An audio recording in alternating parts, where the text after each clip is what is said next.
সেদিনকে আমরা দুজনেই ঘুরতে ঘুরতে শপিং মলে চলে গেছিলাম। একটু কিডস জোনে গিয়ে বেবিদের ড্রেসগুলো দেখছিলাম। কত সুন্দর ছোট্ট ছোট্ট ড্রেস, কয়েকটা ড্রেস শপিংও করেছি।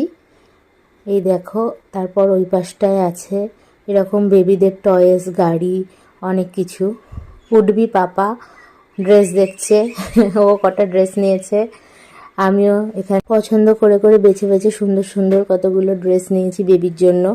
যেহেতু আর বেশি দিন নেই ডেলিভারির, ব্যাগ তো প্যাকিং করেই রাখতেই হবে, তাই চয়েস করে সমস্ত দরকারি জিনিসপত্র, ওয়াইপস, ক্যাপস, সব কিছু জিনিসপত্র, ক্রিম, পাউডার, যা যা লাগে, বেবিকে হোল্ডিং ব্যাগ, সমস্ত কিছু, বেবির মশারি, শোয়ার বিছানা, টাওয়াল, ইভেন যা যা জিনিসপত্র সব প্যাকিং করে আগে থেকেই রাখতে হবে।